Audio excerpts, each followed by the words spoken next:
Добра вечер, почитувани гледачи. Во следните 10 минути да погледнеме што ја одбележа домашната културна сцена.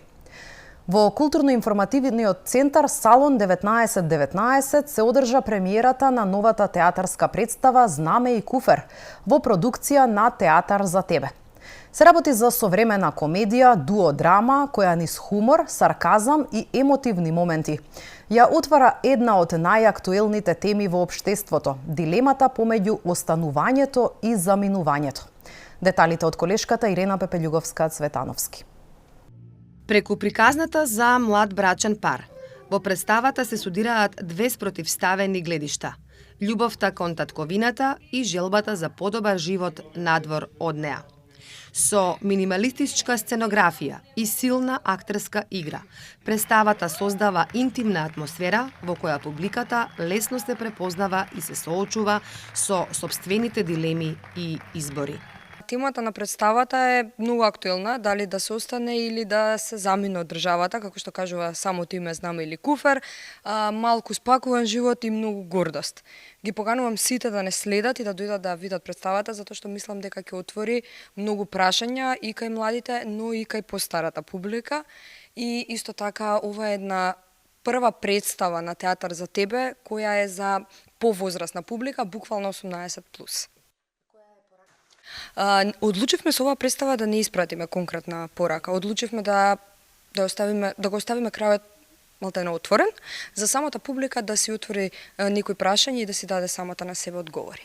Затоа што сепак одговорот на прашањето дали да заминеме или да останеме е индивидуално повеќе отколку генерално. Представата е закажана на 16 април во Богданци и на 21 април во Делчево.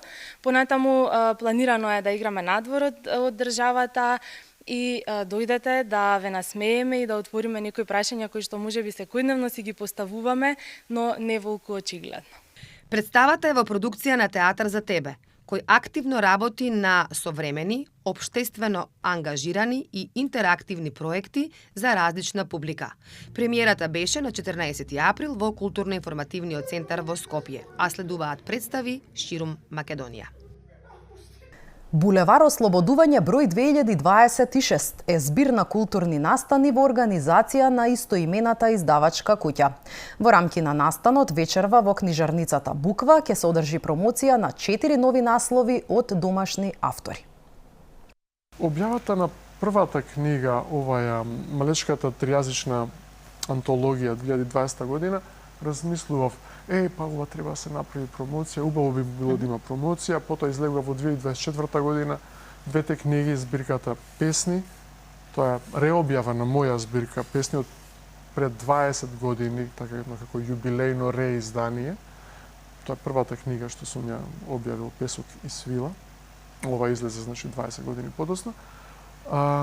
И избор текстови од Булевар Ослободување од блогот. Тоа е ова, така? Да, тоа е тоа. Ова Значи, тоа беа текстови што беа пишувани од 2014 до 2024, од текот на 10 години. Критики, рецензии, некои есеи, така, овај актуелни прашања. И најпосле излезе книгата како Сепија со мастило право место за себе во светот.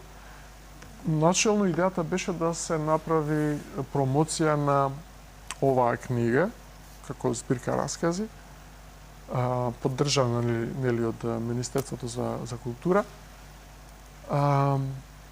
Но потоа нели размислила зошто да не е промоција на сите изданија на Булевар Ослободување досега. Така што тоа ќе биде од 20 часот. И интересно е што таму ќе имаме 4 промотори. Зара Зарина е нов наслов од македонската писателка Лиљана Пандева во издание на ПНВ Публикации. Романот ја раскажува судбината на главниот лик и нејзините родители, допирајќи ги националните, религиозните, традиционалните и современите идентитети. Во Културно-информативниот центар во Скопје се одржа промоцијата на романот Зара Зарина од писателката Лиљана Пандева во издание на ПНВ Публикации. Делото, кое ни се испреплетување на минатото и иднината, ја раскажува судбината на главниот лик и незиното семејство. Отвора теми поврзани со идентитетите и мигрантските приказни. За книгата говореше професор доктор Лидија Капушевска-Дракулевска, додека разговорот го модерираше Јулијана Величковска. Идејата за Зара Зарина е многу стара, 10 години. Родена е некаде во Брисел, во времето на најголемите мигрантски кризи што се случува во Европа. Меѓутоа, суштината на романот не е тоа, суштината е враќање кон корените. Значи, тоа е љубовта која што не тера да си се вратиме дома таму од каде што потекнуваме. Зара е дете на струмичанка, значи на македонка и на афганистанец, која што најголемиот дел од својот живот го поминува во Кабул и кога таму се случува политичките прилики кои што се случува, ја тераат едноставно да се врати назад во Македонија. Новото дело на Лилијана Пандова секогаш е радост во нашата издавачка куќа. Ова е веќе не знам никоја нејзина книга по број која што ја издаваме. Ова е еден прекрасен роман кој што се надевам дека ќе има многу читатели и заслужува да има многу читатели.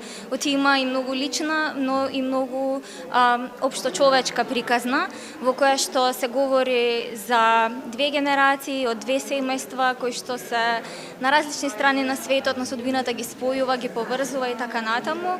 Приказна која што зборува за тоа како храброста и љубовта може да ги победат сите препреки во животот и приказна која што говори, да речеме, за црните овци во семејството, за оние што се храбри и бунтовни, за оние кои што си го одбираат својот пат и својата судбина, кои што умеат да се носат со последиците на своите избори.